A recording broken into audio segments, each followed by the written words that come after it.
Okay, we're live. We're live. Welcome, World Wide Web. Welcome, Internet.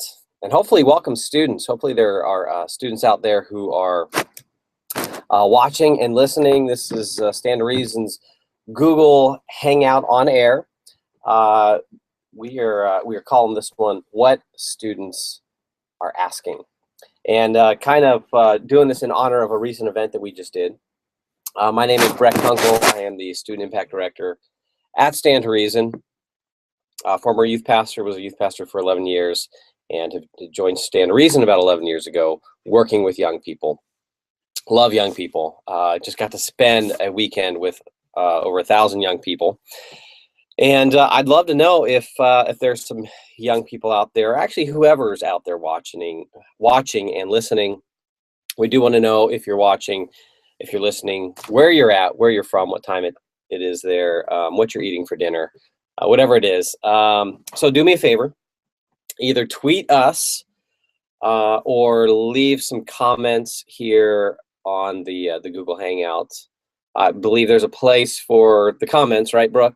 You can somewhere there. I don't know if your screen looks like mine, but somewhere there, let us know where you live. Am I able to see their comments popping up in the questions thing? Oh, if I click on the Q&A. Okay, so I am on the Q&A. So if you're out there, if you're watching on YouTube, just maybe let us know on the in the comment section. I think you can also, can they also watch on the blog? They could be watching. If you're watching on the blog, leave comments there. Let us know that you're out there, and also tweet us. In fact, that's okay. So tonight's theme is what students are asking. We just this past weekend hosted the 2014 reTHINK Student Apologetics Conference here in Southern California, and we had about 1,100 people show up for that. The vast majority were students, but we had youth leaders and parents as well. But it was great to see all the junior hires, the high schoolers, the college students come out for an apologetics conference. In fact, I'm gonna just go ahead and claim this right now. This was the largest youth apologetics conference in the nation. Actually, in the world, maybe, right? Can I claim that? I don't know. I am going to claim it. I asked my buddy Sean McDowell if he knew of another apologetics conference that was big, and he does not know of any. So if Sean said it, I believe it, and that settles it. Anyway, so we had this great weekend, Friday night, Saturday, with thousands of students asking really important, serious, deep questions that they had, dealing with topics that were significant. It was not fluff like so many youth conferences are. So we had beforehand decided we were going to host this kind of Google Hangout in honor of that conference and in honor of the students that went on that conference, and really try to provide another resource for those students to keep asking their questions, to deal with some of the questions that we didn't get to think about how we even answer questions. So students, particularly those of you, if you are a junior high school, or college student, okay, this is for you. Adults and parents and apologetic junkies out there, you're more than welcome to be here and hang out with us, but you get to watch mostly. All right, so we handed out a super secret hashtag at reTHINK, and so students should have that. Use that hashtag. If you're going to tweet in your questions, use that hashtag. That's one way you can ask questions, students. Also, you can email. So if you're a student out there and maybe you're not on Twitter, just email us. Email us at the email address that we used at the conference, rethinkapologetics@gmail.com. That's rethinkapologetics@gmail.com. Include the super secret hashtag, and then we will give your question first priority. We want to give the students priority here. We are not giving the apologetic junkies priority here. So, if you tweet in a question like, what's the ontological status of a moral obligation or something like that, it's probably not going to be from a student, and we're not going to answer you. Okay, so if you're not a student, don't ask anything right now. Sorry to be mean, but we want to reserve the space for students. Now, maybe towards the end, we'll take some questions from adults or parents or educators or youth leaders who are listening out there, particularly maybe in how you address questions, not specific questions, but how do you answer questions? How do you, what kind of resources or training or, things like that.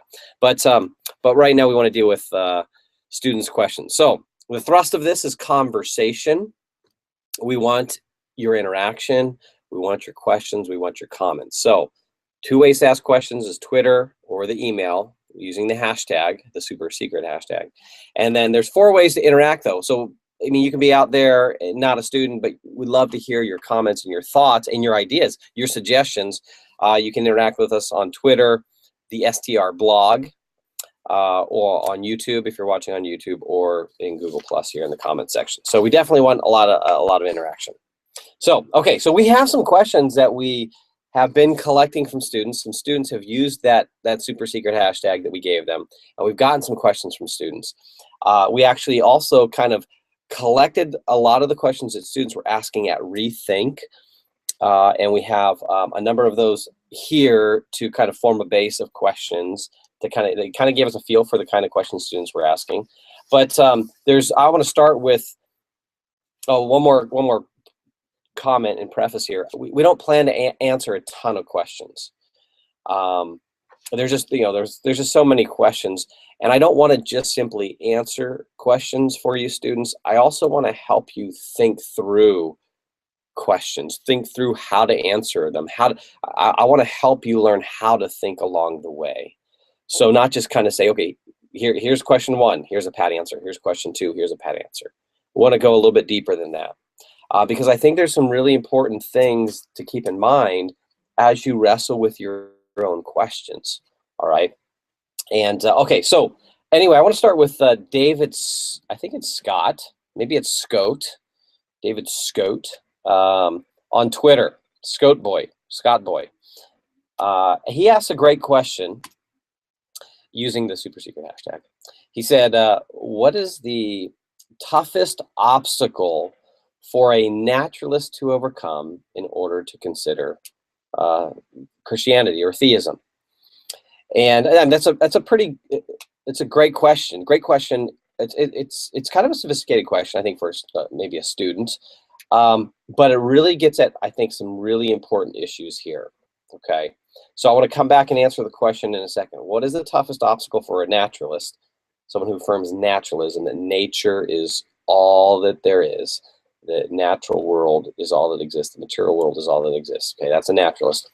What's the toughest obstacle for a naturalist to overcome in order to consider theism? Okay, so before I answer that, let me say that one of the bigger questions I think that we got from students at reTHINK, and some of the things that have been tweeted in, are questions about Old Testament ethics. So why did God command the death of people in the Old Testament? Why did he have harsh death penalties in the Old Testament? How do you? Oh, this was one. Oh, I forgot who tweeted this one in. How do you debunk, quote unquote, Christians are killers without saying it's in the Old Testament, so it doesn't count? Like, how do you just, you can't just dismiss that. So there's a lot of questions about Old Testament ethics, which does relate, I think, to David's question here, and here's how it relates. And this is one thing, students, I want you to consider as you think through Christianity, as you think through difficult issues, is that you and I have a number of beliefs. Oftentimes, we're not even conscious of our whole stock of beliefs, right? Of all the beliefs that we have. It's not like they're always kind of in front of us and we say, yeah, I believe this, I believe that, I believe this, I believe that. Oftentimes they just kind of fade to the background, but they drive other beliefs, or they don't allow other beliefs. And so here's a word I want you to think about, students. Here's 2 words. I want you to think of a big phrase here: plausibility structure. Plausibility structure. You're like, what? Okay, what's that? All right. So I want you to think in terms of a spider web. Okay, and a spider web. A spider makes this web, and things stick to the web, right? So a fly comes by, he sticks to the web, okay? In the same way, our beliefs about reality and about the universe form a plausibility structure, meaning it forms kind of, we have this web of beliefs, and other beliefs will either stick to that web or they'll bounce off of that web, right? So let me give you an example. What do I mean? Well, let's say I'm an atheist. Okay, well, if I'm an atheist, there's probably a number of other beliefs I affirm. Of course, one of them, if I'm an atheist, is that there is no God, right? God does not exist. Also, kind of related here now to David's question, is that I may have the view, I may hold a view of naturalism. Reality is simply made up of, natural stuff, material stuff, physical stuff. So there's nothing, it's all natural, there's nothing supernatural, right? No God, no supernatural, no angels, demons, things like that. And so that's going to start forming this web of belief. And then when I hear other things come my way, that web will kind of create a stickiness or a lack of stickiness for certain beliefs. That web creates a structure in my mind that either helps me to accept other beliefs or reject other beliefs without even considering maybe the evidence for those beliefs themselves. All right? So, for instance, I'm an atheist. I don't believe that God exists. I believe that everything's supernatural and that there is only, there's nothing supernatural. Okay, so then you come to me and you're a Christian and you talk to me about miracle claims. You talk to me about miracles or Jesus rising from the dead or something like that. Or the Bible is the inspired word of God. Now, given my plausibility structure, given the web of beliefs that I have, atheism, naturalism, nothing supernatural. When you say things like the Bible is God's word, Jesus rose from the dead, God loves you, these kind of things, are those ideas going to stick in there? Am I going to be able to really entertain that those things are really reasonable at all or plausible? Am I really going to consider them? No, because I have this plausibility structure that keeps me from really considering the evidence for these kind of supernatural things. Because my web of beliefs says, no, there's nothing supernatural, so I have to give some other alternate explanation for these things.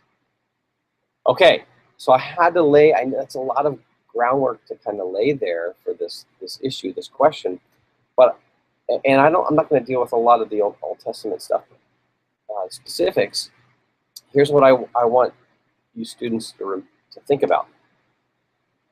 Even those of you who are Christians, I would guess probably the majority of you tuning in I want you to think about the idea.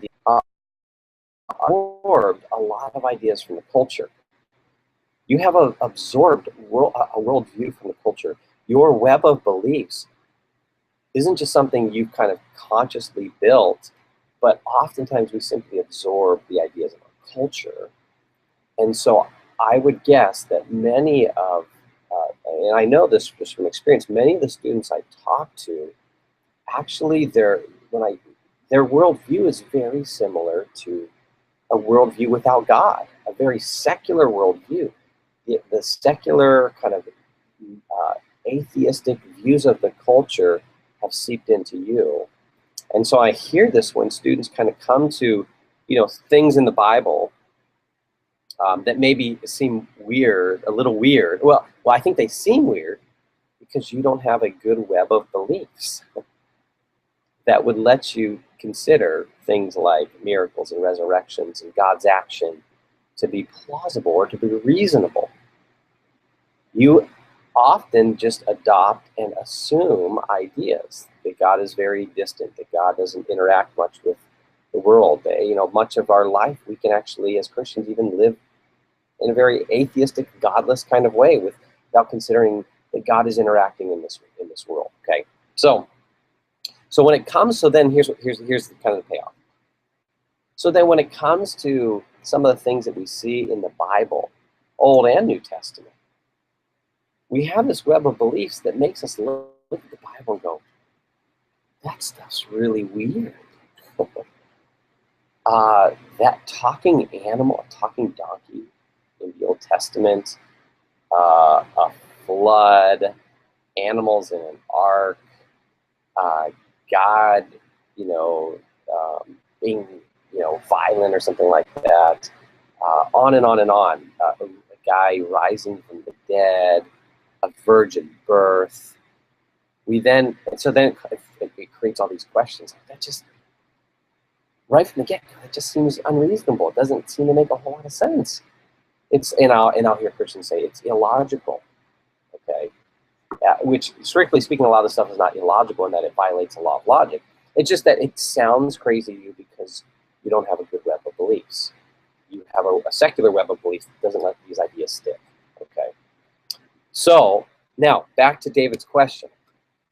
All right, so I guess the first thing I want to say, little review here. The first thing I want to say, students, is that some of your difficulty with the questions is that there are these foundational kind of worldview issues, these other beliefs that you have that influence how you see the Bible, how you see the world, how you see reality, how you think about it, what you can even entertain as reasonable or unreasonable. Does that make sense? Yeah, would you shake your head if that makes sense? Okay, I see those heads. All right, now back to David's question. What is the toughest obstacle for a naturalist to overcome in order to consider theism? Well, that's what I think it is. I think it's his plausibility structure. I'll say more about this, but I think it's his plausibility structure. I think he's got, in order to consider theism, he has to go back and deal with these kind of fundamental ideas, these underlying ideas, these assumptions sometimes that he has that don't even allow him to look at miracles, right? So anybody who claims that they were an eyewitness to a resurrected Jesus, well, it couldn't be that, right? Here's my plausibility structure as an atheist, as a secularist. It couldn't be that. So instead, the only thing I'm going to be able to do is I'm going to have to resort to some kind of psychological explanation. Okay, these folks were having hallucinations. They were, some kind of psychological defect here to explain why these people thought they saw a risen Jesus or something like that. You see, and what it does is actually it makes us more closed-minded. So I think for the naturalist, the toughest thing for him to overcome is those kind of foundational worldview issues that create this web of beliefs. And so what you're going to have to do is you're going to have to, now, here's the common ground we have. The common ground we have is reality. So if I'm talking theist, I've got reality to point to, all right? And so here's what I would do with it. Someone who considers himself a naturalist. The natural world is all that there is. I'm going to point to things that that don't cooperate with that view. There are things in reality that don't cooperate with naturalism, because I don't think naturalism is a proper explanation for the world around us. I don't think it captures all of reality, right? I think there's more than the natural world. I think there's the supernatural world, there's the non-physical world, there's the immaterial world. I do think that things like souls and angels and demons and God and other minds, these things exist. So what I'm going to do is I'm going to point to naturalism's inability to explain certain things. So let's just take a human person. Okay, let's just take Brett Kunkel. There are things about me, there are things about you that a naturalistic, atheistic world, I don't think can explain. So here's one problem: consciousness. How do you get non-physical consciousness? Not just a brain, but consciousness, thoughts and awareness and these kind of things. How about free will? How does a human being, it seems like if they're just a material thing, it's just all cause and effect, then free will goes out the door. A lot of materialists, naturalists will agree. How about rationality? Where do you get rationality from some irrational source like evolution? How about objective morality? Where do you get that from? How do you get that? Intrinsic value. How? If we want to affirm that the human beings are valuable, how are you going to get that on that worldview of atheism and naturalism? Okay, so so those are things I'm going to push on. Say your view as the naturalist can't explain these kinds of things in the world, and then I'm going to push. And then probably where I'm going to start is God's existence, making a case for God's existence. In fact, that's what I. Okay, so a lot of these questions that we have on Old Testament ethics from students. For some of you, I just want you, and if I'm working with my youth group or students, I am going to want to ask questions about their views on God and God's existence, and I'd want to strengthen your views on God's existence. Actually, sometimes before I even get to these specific questions, and that's why when my atheist friends bring up like questions about the Old Testament ethics, I'll often just kind of punt it first and say, well, hold on for a second. You don't even believe that God exists. So I think it's going to be very difficult for you to even consider any of my explanations to be any, rational whatsoever, because you don't have this fundamental idea that, in place that God exists. So I want to make a case that God exists. Then if we can make a reasonable case, then we can start looking at these specific things that we say are his actions, these things that he's done. I think making a case that God exists will help strengthen my answer to these other things. Okay, so I know I took a lot of time to answer that, but and so for those of you who are parents or teachers or educators or youth leaders that are listening too, I think this is an important thing to consider, and I've been thinking a lot more about this lately, because I think we are in a culture that's dominated by secular thought. So, and a lot of students have simply absorbed it. The church has not done a good job of passing along the faith, passing along the Christian worldview, educating young people in the Christian worldview. So they're going to come at these questions with these kind of assumptions. They're going to make just our answers seem not very satisfying. Does that make sense? And so that's one thing. I think that's one insight, is that it's not just simply about answering this question, giving a pat answer here and a pat answer there. We have to do more work at the worldview level. Okay. All right. I hope that was helpful. Okay, let me look and see. I just want to see if anyone is tweeting in some more questions. Okay, so let's go to some other ones, other specific questions here. I think I've laid some good foundational, some groundwork here. Okay, so another question that I get a lot from students, is the whole question of where did God come from? Okay, so after I do make my case that God exists, students will always ask, well, okay, where did God come from? Was God created? How do we answer that challenge? Because sometimes Christians won't be careful when they make the argument for God's existence. So they say, well, everything needs a cause, therefore the universe needs a cause, and that cause is God, or something like that. And we want to be careful. We don't actually think everything needs a cause. The argument, the Kalam cosmological argument that we use to demonstrate that God exists, says that whatever begins to exist has a cause. So, but not that everything and anything needs a cause, but whatever begins to exist needs a cause.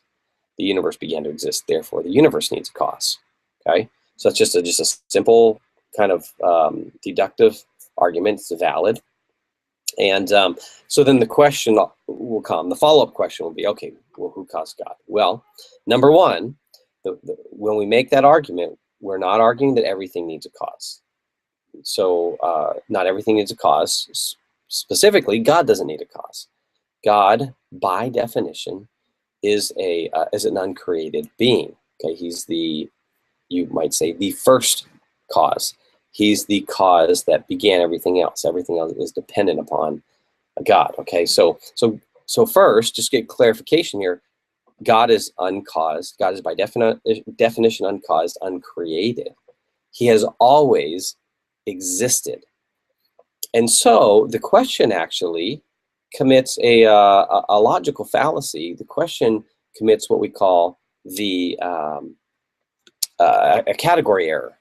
Okay, so you're asking a bad question. You're asking a question of something that doesn't belong in that kind of category of questions. So, for instance, I might say, "How long is the taste of an orange?" You say, "What? How long is the taste of an orange?" Well, an orange, the taste can't be measured. Or, what is the flavor of the note C? Or how much does the note C weigh? Or things like that. Well, wait a second. Those are bad questions. They're bad questions, and they commit this category error. You're asking a question of something that doesn't fit in that category. So when it comes to God, God is an unmakeable thing. But what we're asking is, who made that unmakeable thing? Who created that uncreated being? God is by definition, if he does exist, he is by definition uncreated, unmakeable. He's always existed. Okay, so that's the first point, is that God has always existed. Number two, the question commits a category error. And let me add on to that, we're not cheating on this. It's not like we're saying, well, God is the only, is the only eternal thing, and Christians just claim this. They're not arguing for it. They just assert it, and so therefore it's true. No, that's not what we're saying here. We're reasoning to this point because it seems to me you've got two options, right? Either things pop into existence out of nothing, or you're going to have some kind of first cause that is uncreated and eternal, that's always existed, right? So either things pop into existence out of nothing. I don't think that's very rational. I don't think that's a good option, right? And a lot of people don't think that's a good option. That's why most people don't believe that. So what's your other option? Well, something eternal, something uncreated has always existed, but that brought everything else into existence. Okay, well, what would that thing have to be like? And this is where you have to be powerful, right? I think it would have to be an agent.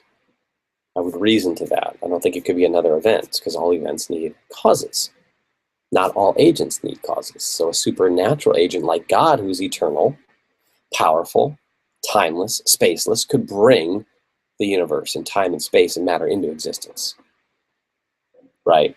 So I'm reasoning back to God as the best candidate for an uncaused eternal being that brought everything into existence. Okay, so now my atheist friend might say, well, no, it was the universe. Well, there's problems with that. There's problems of an infinite regress. There's it's not an adequate explanation, or not an adequate candidate. I think you take the universe or God and you kind of weigh them. God seems to be the better explanation. Okay, so that's kind of how I would answer that question.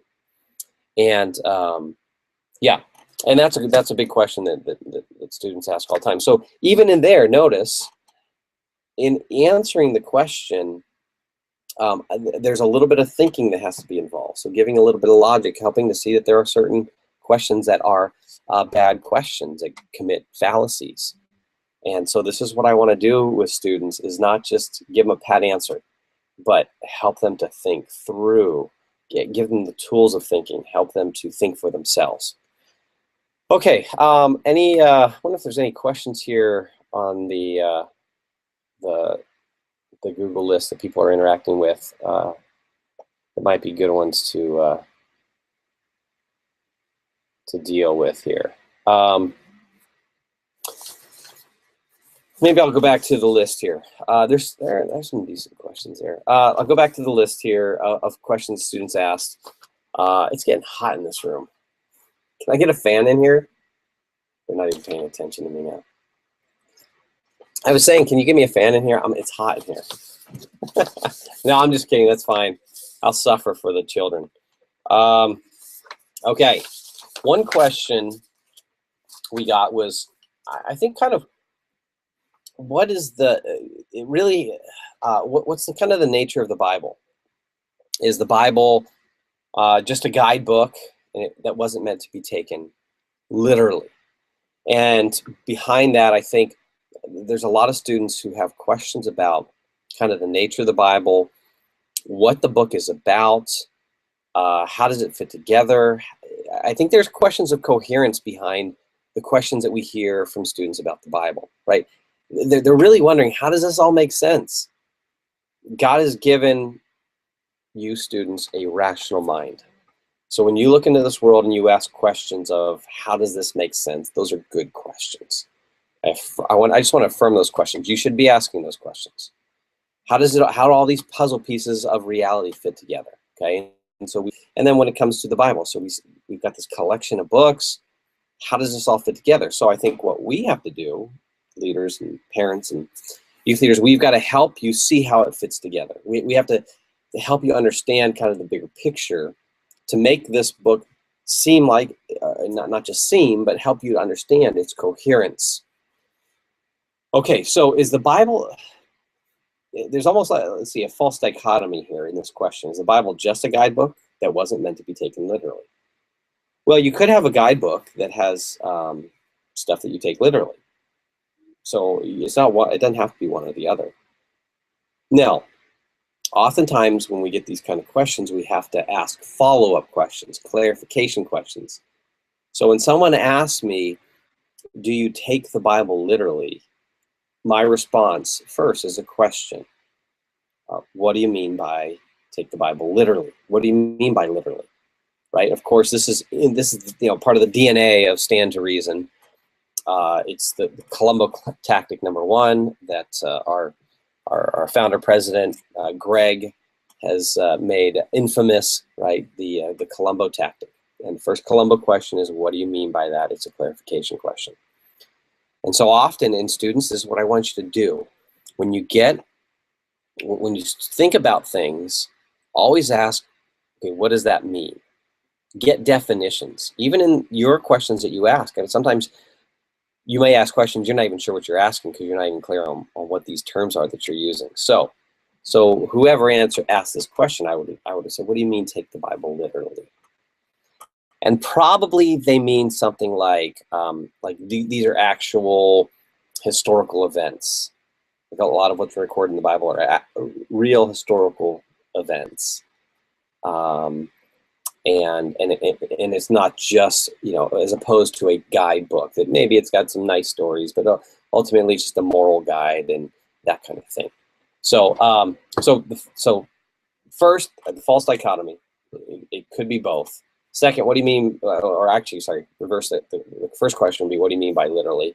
If you mean like historical reality or accurate or true or something like that, then I'd say false dichotomy. It doesn't have to be either history and fact or a guidebook.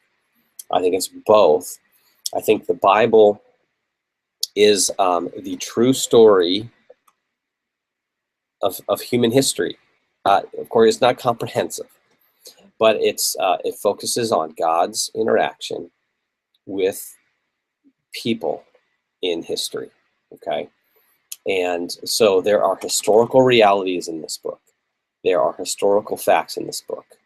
And this is verified, and we've got other questions in here about how do you verify some of these things.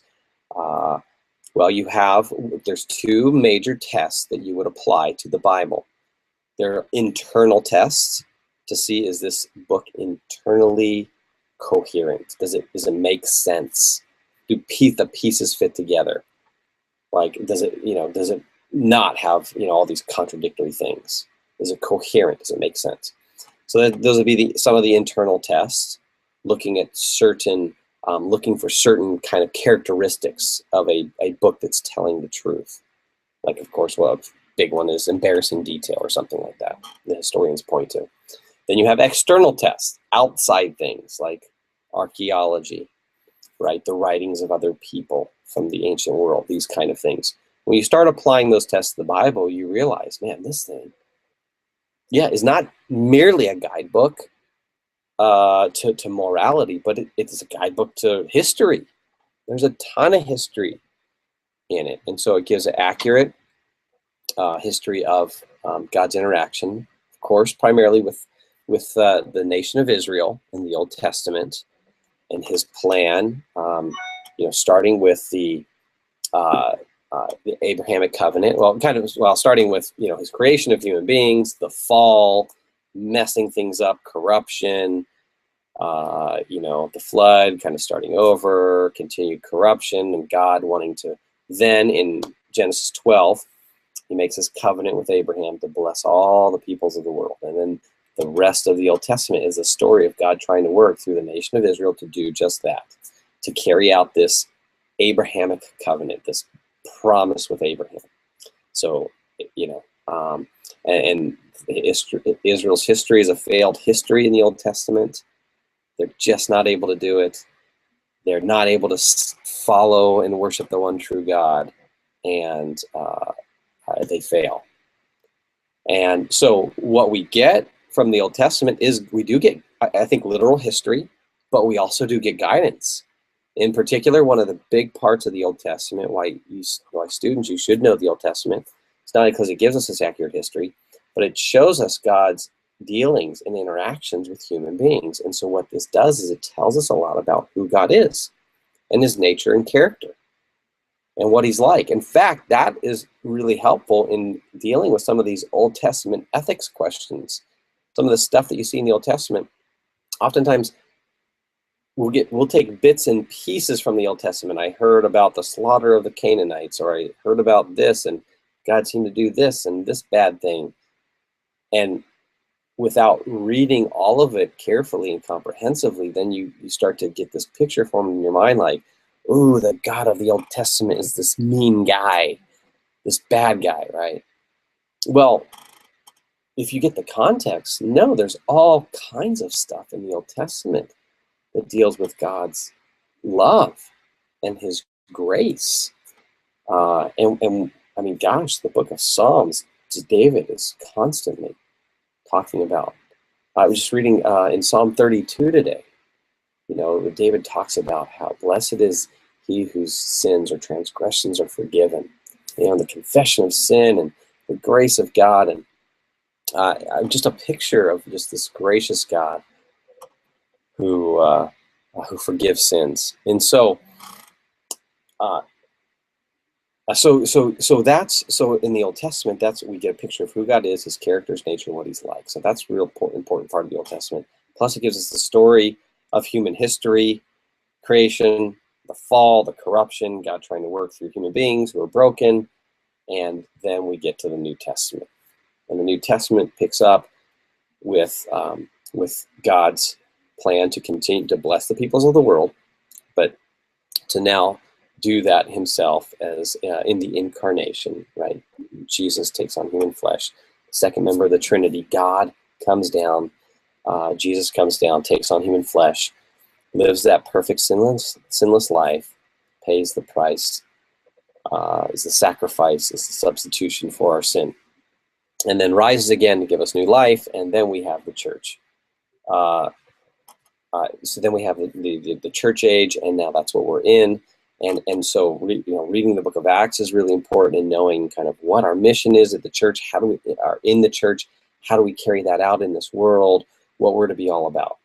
And so there you have historical stuff, historical material, historical narrative that tells us the reality of human history, what happened 4,000 years ago, 3,000 years ago, 2,000 years ago, and then in the early church, and now we're in that age. And so you have this literal historical book that then also is a guidebook that now tells us how we ought to live. There's lots of instruction on how we should live, the kind of things that we believe, how do we interact with one another, how do we interact with non-Christians, how do we interact with Christians. So it's both. That's the nature of the book.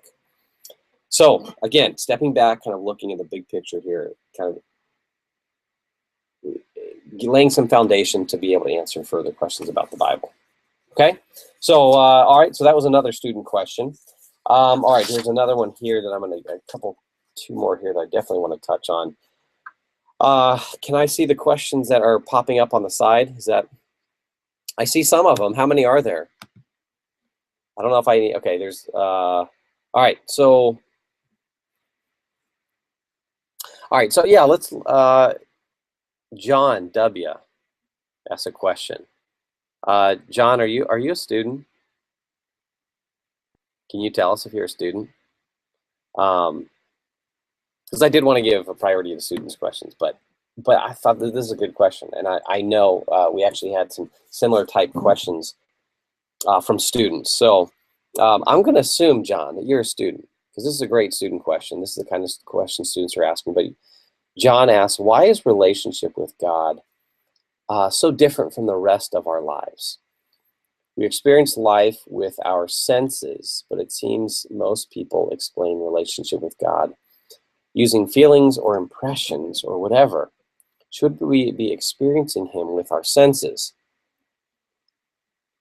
Okay, that's a really good question. And that is a question. There's different forms of that kind of question that I think we dealt with at reTHINK. Like one of the questions that was brought up, which is I think a related kind of question, similar kind of question, was where is it? Why do we not hear about God performing such amazing miracles that are portrayed in the Bible? Or why does God not appear, interact with people like he did in the Bible? Okay, so kind of a related question. So I'll kind of deal with some of those things. Okay, so relationship with God is different from the rest of our lives. Well, in some ways, I think it's definitely very different. And in that, of course, we are dealing with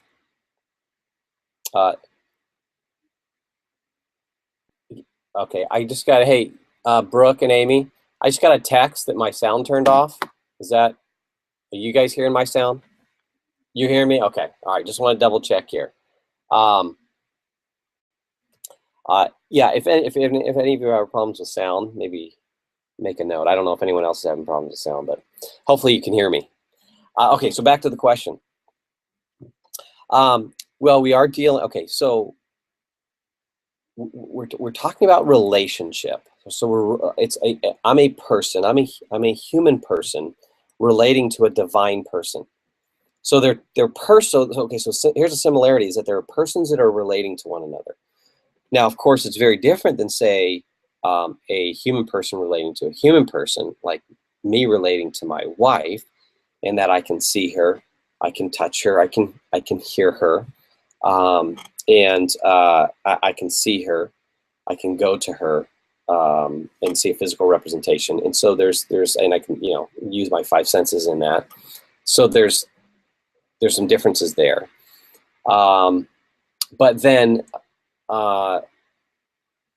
So I think the differences have to do with the nature of the person that we're interacting with.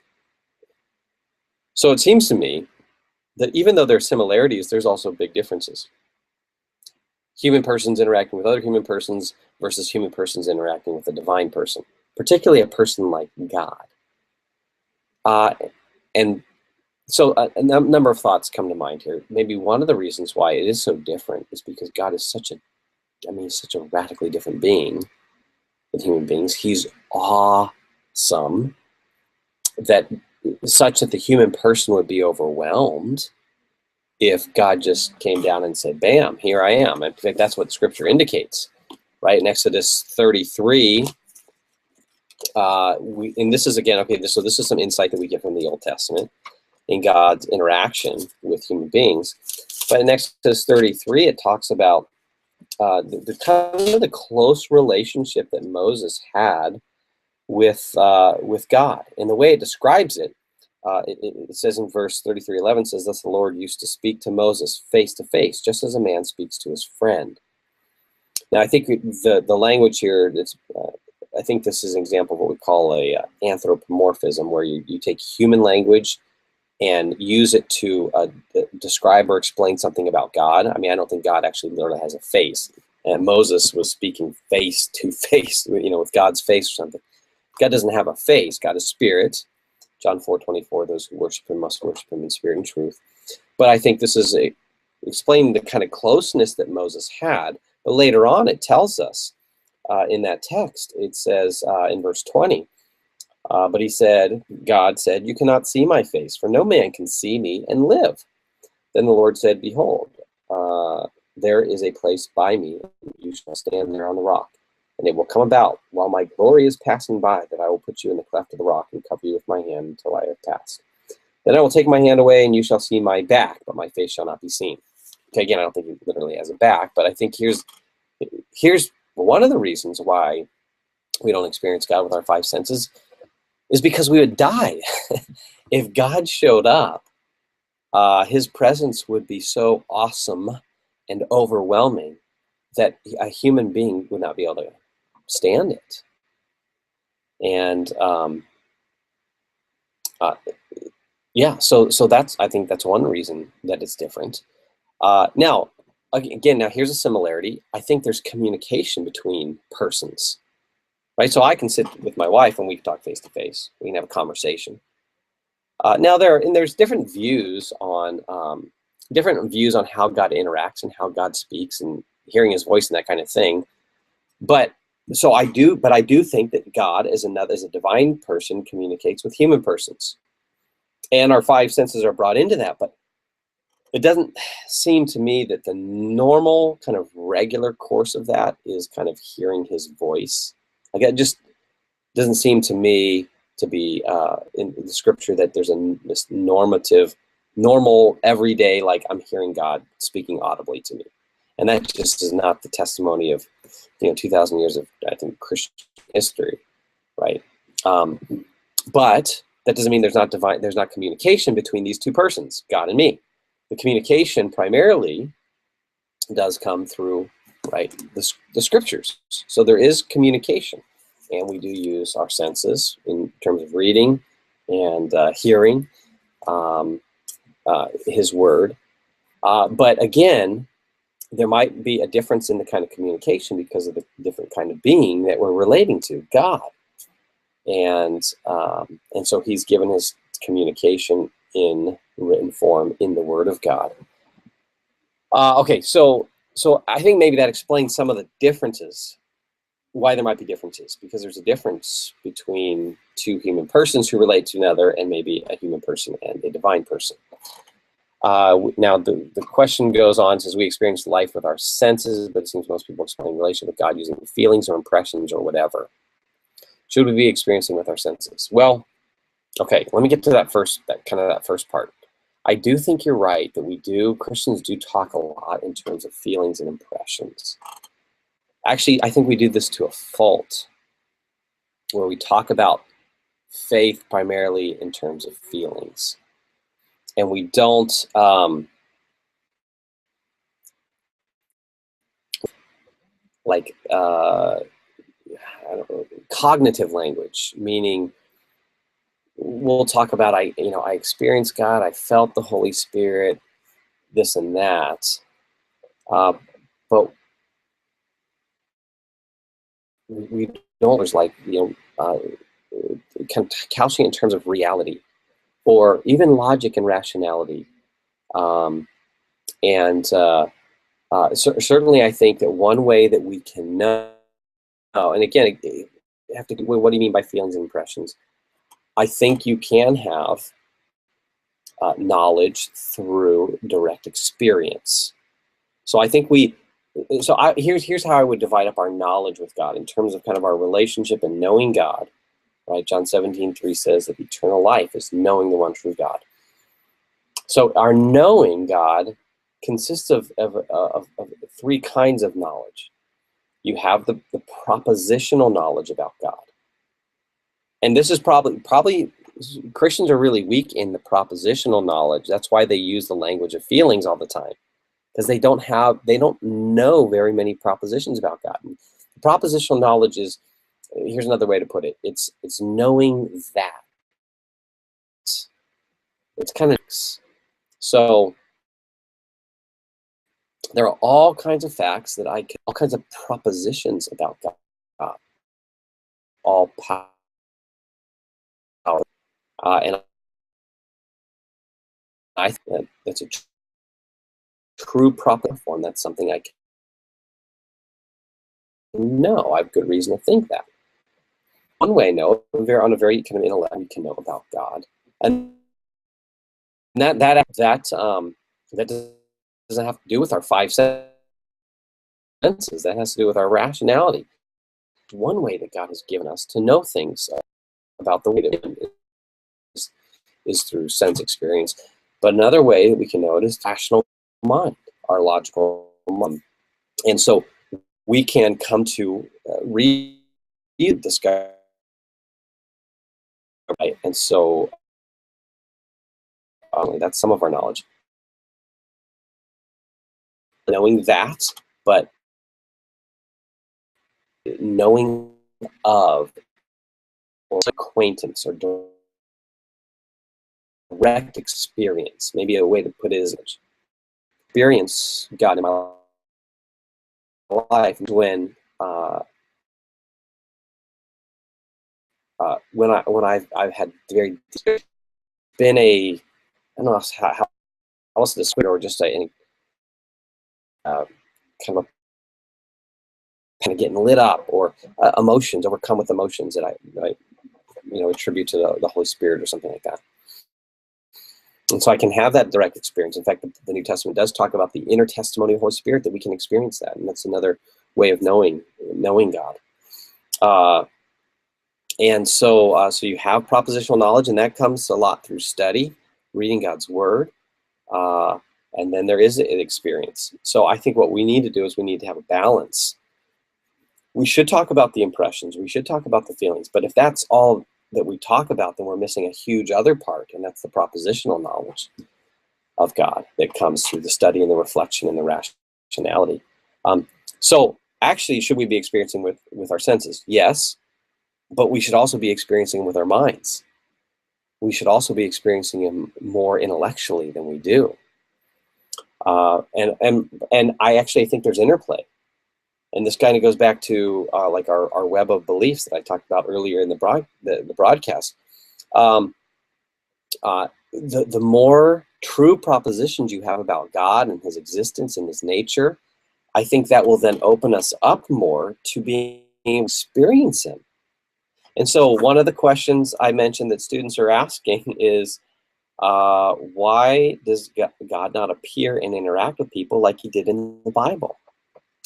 This is a question that a lot of American Christian students are asking because they don't see God acting in their lives or their parents' lives or their youth pastors' lives or the lives of the people in church around them. Number one, we're not sharing those things. We're not sharing things, miraculous things that happen. So then it just kind of seems like nothing miraculous happens. But I know people who will pray for specific things or healings or that kind of stuff that God is working. So my answer to that question would be, well, God is working, but we may not be as open to it because of our beliefs, because of our web of beliefs. We may not be open to it as much, so that therefore we may miss it. We may not recognize it. We may not see it. We may suppress it in different ways. And I would say, gosh, one of the things that's important for us to do is get out of our culture. Not necessarily go to another culture, but if you can, that's great. And students, that's one thing I'd encourage you to do, is get out of American culture, go serve on a mission, hear about what's going on in other parts of the world. I mean, the reports out of Muslim countries is amazing. And I'm so bummed because I had an email newsletter from somebody who is a part of Crew, and talking about just this miraculous stuff, specific details of things that were happening in Muslim countries. Pretty amazing stuff. So God is, He is appearing and interacting with people like He did in the Bible. Okay, so then back to John W.'s question. Yeah, should we be experiencing with more with our senses? Yes, I think we should. But I think a lot of our beliefs undercut, or a lot of our rational, intellectual stuff undercuts our experience of them as well. Okay, so yeah, and I think that's an important question that students are asking, because some of us in the apologetics world, we have to be careful. Apologetics is not the end-all be-all. Just giving kind of these, good evidences and answers, as important and vital as that is, it's not the whole thing. And so students need that. It's vital. They need that. But they also need to see this lived out in reality. They need real life examples of you and me living this out, and seeing this God who I can give an argument that exists and is real, seeing his action in the world as well, helping them to identify that. Okay. All right, let me go with one last question, because an hour has already passed by. Gosh, it's easy to talk. Speak. All right, so I'm gonna take this one last question. I think it's showing up here on the Google Hangout, and this actually comes from Sean Granis.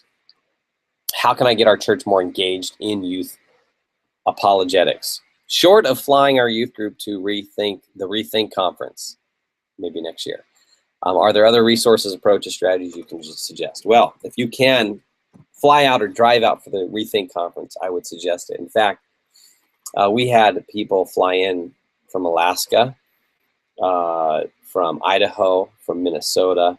We had youth groups drive in from Arizona, Northern California. Past conferences, we've had people from Nebraska, Nevada, even Canada. Dad and his sons flew down from Canada. So people do come out. We're hoping, we're in the work, we're doing some work right now and hoping to be able to take that conference around the country. We've had just such a great response. I mean, you know, when you have almost 1,000 students show up for an apologetics conference, that tells you something. They're hungry for this, you know. We definitely need to get over our postmodern hangover. People who don't think that, you know, say that students don't, you know, they're not into apologetics. Yes, yes, they are. Here we had 1,000 students for a conference. But so we're hoping to do that in other parts of the country. Hopefully we'll maybe come to the south, kind of middle of the country, and the East Coast. So there you go, Sean. Hopefully we'll be coming close to, you know, be somewhere near you so you can come to a reTHINK conference. But how do you get your students engaged in youth apologetics? Well, one thing you got to do is, and this is what we learned just from reTHINK, and this is why a lot of the students that were at reTHINK is because their leaders bought into it, their parents bought into it. So I would say, number one, you got to get your youth pastor bought into this. He's got to see the importance of it. You got to get the gatekeepers to see the importance of youth apologetics. Some ways you can do that is by pointing to the statistics, pointing to specific individuals that have gone through your church's youth ministry and have walked away. Look at the data on students who walk away from the church during, you know, college or high school. You know, quote from the professors who are saying, when your kid comes to my class, I'm going to tear them apart. You know, and that's the material in my talk, Who's Waiting for Your Kids. It's a wake-up call. So you got to figure out ways to wake up those gatekeepers. And one of the best ways to get youth apologetics into your youth groups or your churches is by getting the youth pastors, the youth leaders, the gatekeepers, the pastors, the Sunday school teachers, the small group leaders to buy into it. Okay. Role play. You know, that's where I role play a Mormon, I role play an atheist, and I'd love to do it in front of youth pastors so they sit there and squirm and realize my kids don't know anything. Okay, so those are ways you can convince the gatekeepers. But then I think then number one, you have to give them good content. So here's a great resource. In fact, I forgot to bring it to hold it up, but the reTHINK DVDs.